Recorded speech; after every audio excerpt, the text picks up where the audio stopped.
Di masa awal dakwah di Mekah, Rasulullah Shallallahu Alaihi Wasallam tidak hanya menghadapi penolakan, beliau juga dihina, direndahkan, bahkan ditertawakan. Setelah wafatnya putra beliau, orang-orang Quraisy mulai berkata sinis, Muhammad telah terputus keturunannya. Dakwahnya akan berakhir. Mereka menyebut beliau abtar, seseorang yang terputus dan tidak memiliki penerus. Namun pada saat itulah turun sebuah surat yang sangat pendek, hanya 3 ayat. Tetapi isinya adalah janji agung dari Allah. Itulah surat Al-Kautsar, surat terpendek dalam Al-Quran, namun membawa kabar gembira terbesar.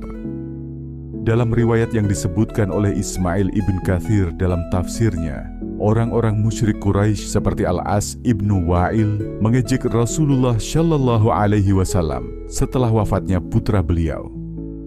Mereka berkata, biarkan saja Muhammad. Dia hanyalah orang yang terputus keturunannya. Jika ia mati, urusannya akan selesai. Ucapan itu menyebar di Mekah sebagai ejekan. Lalu Allah menurunkan wahyu yang membalik seluruh penghinaan itu. Inna a'tainakal kautsar. Sesungguhnya kami telah memberimu Al-Kautsar.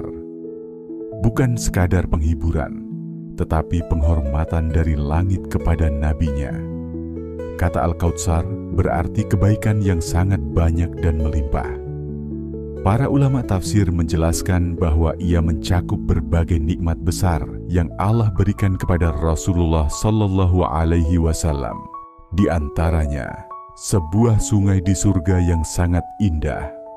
Rasulullah Sallallahu Alaihi Wasallam bersabda, Al-Kautsar adalah sungai yang diberikan kepadaku di surga.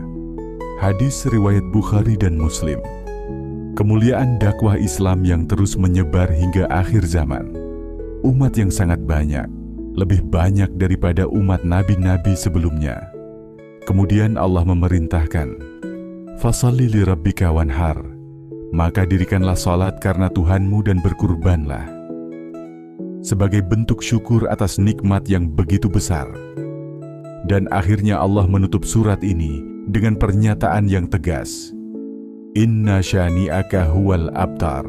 Sesungguhnya orang yang membencimu, dialah yang terputus. Bukan nabi yang terputus. Justru para pembenci itulah yang akan hilang dari sejarah. Meskipun sangat pendek, surat ini mengandung pesan yang sangat dalam. Allah selalu membela Rasul-Nya. Setiap hinaan dari manusia dijawab oleh kemuliaan dari langit. Nikmat Allah jauh lebih besar daripada ujian yang kita rasakan. Syukur adalah jalan menjaga nikmat. Karena itu, Allah memerintahkan salat dan kurban. Dalam tafsirnya, Abdurrahman bin Nasir As-Sa'di menjelaskan bahwa surat ini menunjukkan betapa besar karunia Allah kepada Rasulullah Sallallahu Alaihi Wasallam, baik di dunia maupun di akhirat. Orang-orang yang dulu menghina Nabi Sallallahu Alaihi Wasallam, kini bahkan hampir tidak dikenal. Nama mereka hilang di telan sejarah. Tetapi, nama Rasulullah Sallallahu Alaihi Wasallam disebut setiap hari di seluruh penjuru bumi, dalam azan, salat, dan doa kaum muslimin. Inilah makna dari janji Allah dalam surat ini. Mereka mengira Nabi akan terputus, namun justru cahaya risalah beliau terus menyala hingga akhir zaman. Dan dari surat yang sangat pendek ini, kita belajar satu hal besar. Ketika manusia merendahkanmu karena kebenaran, Allah bisa mengangkatmu dengan kemuliaan yang tak pernah mereka bayangkan.